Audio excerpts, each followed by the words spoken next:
What's up, Freedom Kids? I don't know about you guys, but a lot of people have a hard time dealing with change. You all have experienced change with COVID and things being shut down, and it's a change having to wear masks, and now we're kind of coming out of that transition to where things are going to change again, and each time you guys go to another grade it's change. But sometimes people have a real hard time dealing with that change and just changes in life in general. Well, in our story today, guys, what we're going to see is Moses, and God is going to use Moses to help set his people free. But there's going to be some shifts and changes and things that they're going to encounter along their journey in the wilderness. I want us just to take a quick second and see what God is doing in Moses' life, and see how the Israelites and Moses react to the shifts and the changes that they experience in the wilderness. See you in a sec.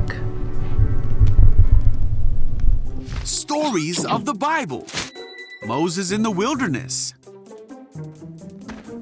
This is Moses, who was an Israelite born in Egypt in a time when Israelite boys were not supposed to live. Wait, huh? Moses, however, grew up in the palace of the Pharaoh, the very man who was enslaving the Israelite people. When Moses grew up, he made a big mistake and fled Egypt to live with the Midianites. But God called Moses back to Egypt to deliver his people with the help of his brother Aaron. After God showed his miraculous power in Egypt, he led the Israelites through the Red Sea and towards the Promised Land. They followed God, who showed himself as a cloud by day and fire by night. As God led them through the wilderness, the Israelites became thirsty and hungry. They complained to Moses and Aaron and said, "If only we had died in Egypt."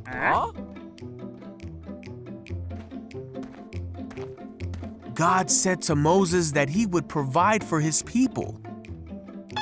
Hey! Each morning they awoke and found manna for the day. What's that? And each night God gave them meat.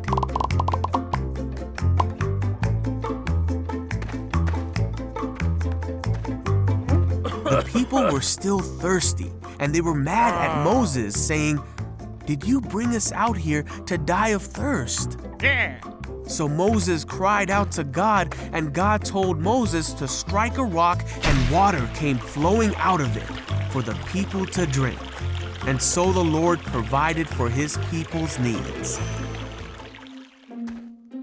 After traveling in the desert for 3 months, they came to Mount Sinai, and God called Moses from the top of the mountain.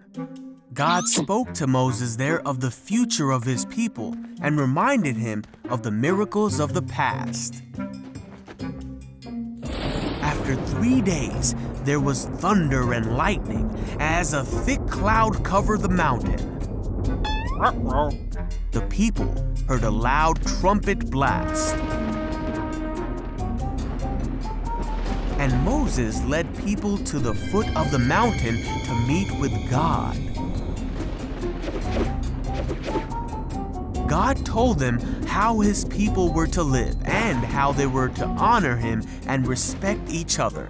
The Israelites had seen for themselves that God had spoken to Moses from heaven. These rules that God told them are called the 10 Commandments. And the Israelites feared God, for his mighty power had brought them out of slavery and provided for them in the desert. Hey, what did you guys think about that video? You notice how the Israelites responded in the wilderness, and a lot of times they responded with fear, because naturally, guys, that's what happens when we experience change. It's a lot of fear associated and attached to it. But you guys notice how the moments when the Israelites looked at Moses and they were angry and they said, "Well, why did you bring us here? We're hungry." God provided food for them. He provided manna. Every single need that the Israelites and Moses had in the wilderness, God provided. Whenever you guys are facing change, I don't want you guys to be fearful. I don't want you guys to be afraid. What I want you guys to know is that no matter what you're facing, no matter what situation, you might not like it. You might not like going into third grade next year. You might not like certain classmates in fourth or fifth grade.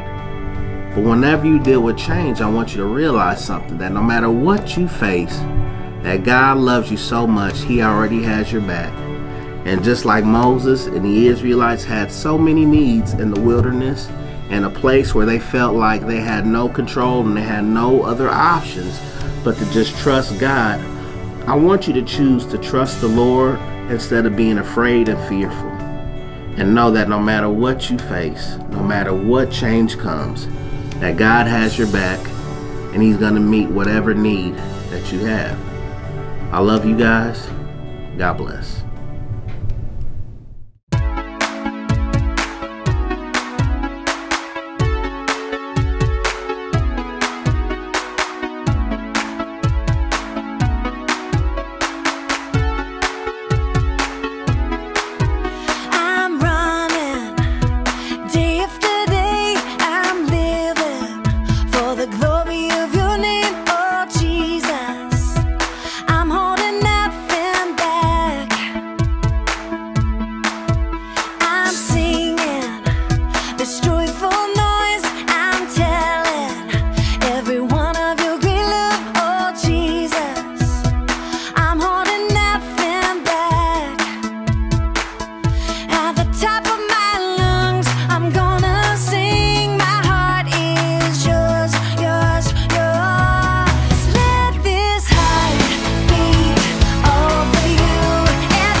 to speak.